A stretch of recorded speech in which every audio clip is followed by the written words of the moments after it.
Very good morning dear students. मैं doctor Sonu Bharti, प्रवक्ता मनोविज्ञान, जिला शिक्षा एवं प्रशिक्षण संस्थान जौनपुर। विषय वर्तमान भारतीय समाज और प्रारंभिक शिक्षा। प्रकरण जातिवाद, अलगाववाद, सांप्रदायिकता एवं इसके दुष्परिणाम। डीएलएड सेकेंड सेमेस्टर में तो हम बात करते हैं जो जातिवाद, अलगाववाद, सांप्रदायिकता एवं इसके दुष्परिणाम के अंतर्गत इसके कौन कौन से शिक्षण बिंदु के ऊपर हम नज़र डालेंगे। जैसे जातिवाद का अर्थ एवं परिभाषा, जातिवाद के विकास के प्रमुख कारक, जातिवाद के सामाजिक दुष्परिणाम, जातिवाद को समाप्त करने के सुझाव। उसमें उसी के बाद हम अलगाववाद के बाद में बात करेंगे। तो अलगाववाद में अर्थ, उद्देश्य, उत्तरदायी कारक, अलगाववाद के स्वरूप, दुष्परिणाम एवं शिक्षा का योगदान। वहीं सांप्रदायिकता में हम बात करेंगे। सांप्रदायिकता की अवधारणा में अर्थ एवं परिभाषा, भारत में सांप्रदायिकता की विशेषताएं, कारण एवं दुष्परिणाम, उन्मूलन के उपाय, सामाजिक पारस्परिक सौहार्द एवं समरसता एवं वर्तमान आवश्यकता। तो अब हम बात करते हैं जातिवाद क्या। यानी जातिवाद जो व्यवस्था से संबंधित एक प्रमुख सामाजिक समस्या है। जातिवाद की भावना व्यक्ति के बीच में घृणा, द्वेष एवं प्रतिस्पर्धा को जन्म देती है। जातिवाद की भावना को विकसित होने से व्यक्ति अपनी ही जाति के सदस्यों को सर्वोपरि समझता है। देश या समाज का हित उसके लिए नगण्य हो जाता है। सामाजिक व्यवस्था में परिवर्तन के फलस्वरूप जाति व्यवस्था में परिवर्तन को देखने को मिलता है। आज महानगरों में जातिवाद की भावना को देखा जा सकता है। नगरों में विभिन्न जाति के लोगों ने अपने संगठन बना रखे हैं। विभिन्न अवसरों इन संगठनों को देखा जा सकता है। आज जाति के नाम पर स्थान पर शिक्षण संस्थाएं, चिकित्सालय, मनोरंजन संस्थाओं का निर्माण हो रहा है। जातिगत भावना से प्रेरित संस्थाएं भी अपनी ही जाति के हितों के लिए कार्य कर रही हैं, भले ही इससे देश का अहित क्यों न हो रहा हो। इस बारे में जातिवाद बहुत ही भयानक एक शब्द है।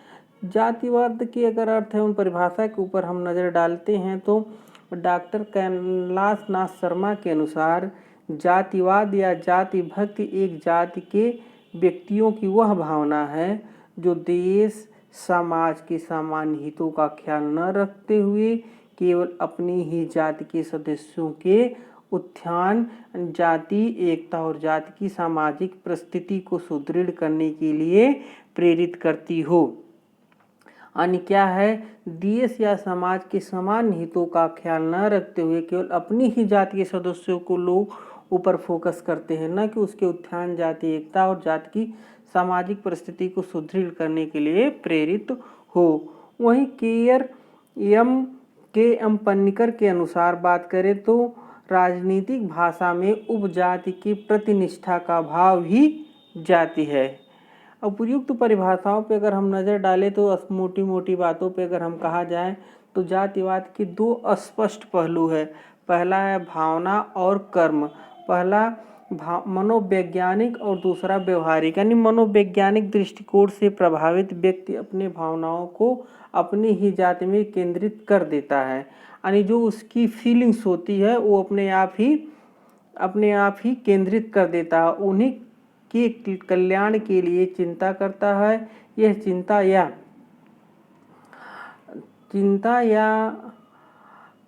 कह सकते हैं इस प्रकार की संकुचित भावनाएं जन कल्याण के लिए घातक हैं। जातिवाद का पहला और दूसरा पहलू व्यवहारिक या क्रियात्मक है। इसका तात्पर्य है कि जातिवाद से प्रेरित व्यक्ति अपनी ही जाति के कल्याण के लिए ही केवल सोचते हैं, विचारों में नहीं बल्कि उनके अनुसार कार्य भी करते हैं। अपने थॉट्स और फीलिंग को व्यवहारिक रूप भी नहीं दे पाते हैं।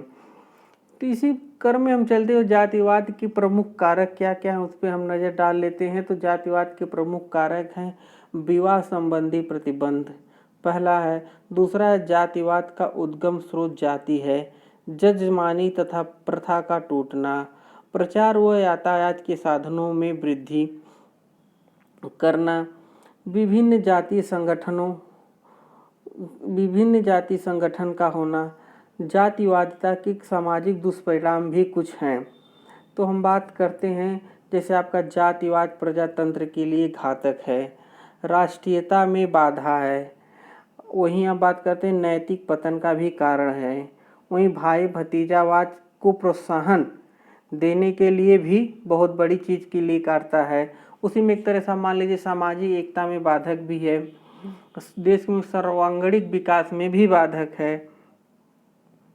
अनेक तरह की क्रियाएं होती रहती हैं, जैसे आपके अंतर विवाह के साथ साथ अंतर जाति विवाह का भी समर्थन है। जाति के बोधों का नामों का बहिष्करण, जो आपका सोशल एक्सक्लूजन इसी के ऊपर काम करता है। जाति विहित जनमत का निर्माण एवं राष्ट्रीयता की भावना को विकसित करने की आवश्यकता है। अब बात करते हैं अलगाववाद के ऊपर। हम अलगाववाद के ऊपर थोड़ी सी हम नज़र डालते हैं तो देखते हैं बहुत सारी चीज़ें हैं, जैसे आपके राजनीतिक कारक हैं, आर्थिक कारक हैं, भौगोलिक कारक है, भाषा की समस्या है, संकीर्ण नेतृत्व का विकास है, राष्ट्रीयता के विकास में बाधा है, सामाजिक न्याय के लिए चुनौती है, क्षेत्रीय तनाव है, प्रगति में बाधा है, नवीन प्रदेशों राज्यों देशों या संगठन में भी एक अलगाववाद है, जान माल की असुरक्षा भी है, खतरा है, मानवता का ह्रास है। इन तमाम प्रकार के ऊपर हम बात करें तो थोड़ी सी हम बात करते हैं अलगाववाद के ऊपर। तो देखते हैं कि भारत एक संप्रभुत्व संपन्न देश है जहाँ विभिन्न प्रकार की जाति, भाषाएं, परंपराएं अपनी उपस्थिति दर्ज कराती हैं। ऐसी स्थिति में हमारा लगाव राष्ट्र के प्रति उसके संपूर्ण अस्तित्व के लिए व इसकी रक्षा के लिए होना चाहिए। बस यही अलगाववाद का एक संप्रत्यय है। दूसरे शब्दों में अगर हम कहें तो अलगाववाद में एक विशिष्ट उपराष्ट्र या अधोराष्ट्र क्षेत्र में प्रति जागरूकता और भक्ति पाई जाती है, जिसकी विशेषता सामान्य संस्कृति, पृष्ठभूमि या हित है। यह एक क्षेत्र के विशेष व्यक्तियों के विशेष अनुराग या पक्षपातपूर्ण धारणाओं से संबंध एक भावना है जो स्थानीयता, प्रांतवाद, क्षेत्रवाद, पृथक्करणवाद के मार्ग पर चलकर अंततः अलगाववाद के रूप में परिणत हो जाता है। तो ये है अलगाववाद के कुछ कारण, जिसमें आपकी संकीर्ण का नेतृत्व का विकास है, राष्ट्रीयता के विकास में बाधा है, सामाजिक न्याय में भी चुनौती देने में भी बहुत बड़ी कठिनाई अलगाववाद का है। क्षेत्रीय भिन्नता ने जो क्षेत्रीय कारण के कारण भी उनमें एक स्ट्रेस पैनिक तनाव का पैदा करता है। आपकी जो प्रोसेसिंग है बढ़ने की, उसमें भी एक बाधा है। नवीन प्रदेशों यानी राज्यों में देशों के गठन में भी एक बाधा है, यानी एक अलगाववाद भी उनके अंतर्गत है। जैसे जान माल की असुरक्षा, उन खतरा का भी बहुत बड़ा दिक्कतें हैं जो सामना जैसे अलग अलग देशों में देखने के लिए मिलता है। इन तमाम प्रकार बातों को अगर नज़र डालें तो अलगाववाद बहुत ही भयानक रूप में लेता है। तो एक तरह से अगर मोटी तौर पे हम बात कहें तो अलगाववाद एक नकारात्मक भावना पर नियंत्रण लगाना एक अपरिहार्य बन गई है। शिक्षा द्वारा ही राष्ट्रीय एकीकरण को प्रोत्साहन देना इस दिशा में अत्यधिक उपयोगी सिद्ध हो सकता है। आज की राष्ट्रीय एकीकरण सांस्कृतिक विकास तथा सामाजिक व्यक्तित्व के निर्माण का एक माध्यम बनाना आवश्यक है। शिक्षा चाहे विज्ञान की हो, चाहे कृषि की हो, चाहे चिकित्सा की हो अथवा वाणिज्य या कला से भी संबंध हो, तो राष्ट्रीय चरित्र के निर्माण को प्राथमिकता मिलना आवश्यक है। शिक्षा के माध्यम से जैसे युवा वर्ग ऐसी संकुचित मनोवृत्तियों तथा इन्हें प्रोत्साहन देने वाले समूहों को क्रियाकलापों से परिचित हो जाएगा तो ये अलगाववाद कम हो जाएगा। इस समस्या में अपने आप में कमी होने लगेगी। इसके लिए प्राथमिक स्तर से ही नैतिक शिक्षा का समावेश करने से भी ऐसे संप्रत्यय की समस्या को कम किया जा सकता है। अब हम बात करते हैं सांप्रदायिकता की। बात क्या है? सांप्रदायिकता जो है एक तरह से भारतीय समाज का अवलोकन करने से यह स्पष्ट होता है कि यहाँ आदिकाल से ही अनेक जातियों, वर्गों और संप्रदायों का अस्तित्व रहा है। ये सभी आपस में एक दूसरे के साथ भाईचारे और आपसी मेल मिलाप के संबंध में समय परिवर्तन के साथ साथ सामाजिक, आर्थिक, राजनीतिक स्थितियों में भी परिवर्तन के फलस्वरूप भारतीय समाज में सांप्रदायिकता का विकास हुआ है, जो मानवता के लिए बहुत बड़ा एक अभिशाप है। तो बात करते हैं जैसे सांप्रदायिकता के बारे में स्मिथ जी ने क्या कहा है, तो उनके अनुसार सांप्रदायिकता व्यक्ति अथवा समूह जो अपने धार्मिक या भाषा भाषी समूह को एक ऐसी पृथक राजनीतिक तथा सामाजिक इकाई के रूप में देखता है जिसके हित अन्य समूहों से पृथक होते हैं और जो अक्सर उनके विरोधी भी हो सकते हैं। वहीं रैंडम हाउस डिक्शनरी के अनुसार कहा जाए तो संप्रदायवाद अपने ही जातीय समूह के प्रति न कि समग्र समाज के प्रति तीव्र निष्ठा की भावना है। जो सांप्रदायिकता की अवधारणा में बात करें तो सांप्रदायिकता की भारत एक सांप्रदायिकता है, उसकी सांप्रदायिकता की विशेषताएं में हम अगर नज़र डालें तो ये धर्म से संबंधित है और श्रेष्ठ होने की भावना है और इच्छा है, उससे अलगाववाद है, क्षति का भय है, तिरस्कार है और घृणा है। ये सब बातें कही गई हैं।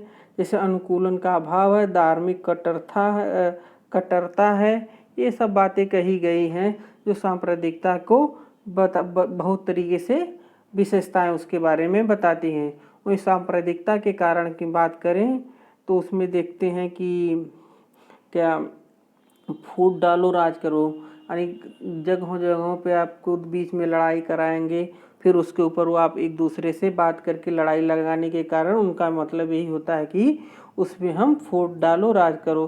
जो आपके साइकोलॉजिकल व्यू होते हैं उनके कारण भी आप एक सांप्रदायिकता भंग होती है आपकी। वहीं आपका सांप्रदायिक संगठन भी है, जो आपका धार्मिक कारण भी है, असामाजिक तत्व भी है।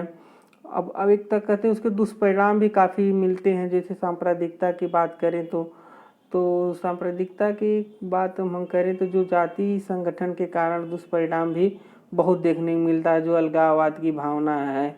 इन तमाम प्रकार की बातों के कारण इसके बहुत कारण दुष्परिणाम भी पड़ते हैं। और जैसे आपके सांप्रदायिकता उन्मूलन के उपाय के ऊपर हम बात करें तो उनमें उनके उन्मूलन में भी काफ़ी चीज़ें देखी गई हैं। जैसे आपके धार्मिक सहिष्णुता जो सांप्रदायिकता को समाप्त करने में महत्वपूर्ण भूमिका निभा सकती है। धार्मिक सहिष्णुता रखने वाले व्यक्ति एक दूसरे के धर्म का आदर करते हुए परस्पर मिलकर शांति पूर्वक जीवन व्यतीत कर सकते हैं। यह ठीक है कि वह एक दूसरे के धार्मिक विचारों, विश्वासों और कर्मकांडों का समर्थन नहीं करेंगे, किंतु इसके साथ ही वे इस धार्मिक मतभेद के कारण एक दूसरे को नष्ट या हानि भी नहीं पहुंचाएंगे। वहीं सर्वधर्म समभाव की बात करें तो सामाजिक उन्मूलन के उपाय में कहा जाता है कि सांप्रदायिकता उन्मूलन के लिए वर्तमान सर्वधर्म स्वभाव पर आधारित संगठनों की एक आवश्यकता है, जो सर्वधर्म समभाव द्वारा ही धर्मांधता, धार्मिक उन्माद, धार्मिक पूर्वधारणाओं को, धर्म के आपसी झगड़ों एवं भेदभाव को मिटाया जा सकता है। यह पवित्र कार्य केवल सर्वधर्म समभाव उत्पन्न करने वाले धार्मिक संगठनों को गठन द्वारा ही संभव हो सकता है। यानी कहा जाता है कि हमारे देश में विभिन्न संप्रदायों, धर्मों में समन्वय लाने का प्रयास इतिहास काल में भागवत धर्म, ने पूर्व मध्यकाल में जगत गुरु शंकराचार्य ने, मध्यकाल में कबीर, सूर तुलसीदास आदि दूरदर्शी संतों ने तथा आधुनिक काल में श्री रामकृष्ण परमहंस एवं स्वामी विवेकानंद आदि के तपस्वियों ने और डॉक्टर भगवान दास सर्वपल्ली राधाकृष्णन आदि विद्वान ने मनीषियों ने किया है। उपयुक्त बातों को अगर ध्यान में हम देखें तो सांप्रदायिकता एक जटिल समस्या है। आज के युवा वर्ग को सांप्रदायिकता के दुखद इतिहास में शिक्षा लेनी चाहिए और सांप्रदायिकता का उन्मूलन करने के लिए आगे आना चाहिए, क्योंकि राष्ट्रीय सामाजिक और पारस्परिक सौहार्द एवं समरसता के लिए सांप्रदायिकता का उन्मूलन वर्तमान की एक आवश्यकता है। धन्यवाद। आगे के टॉपिक में हम आपसे दूसरे टॉपिक के ऊपर बात करेंगे। Thank you so much.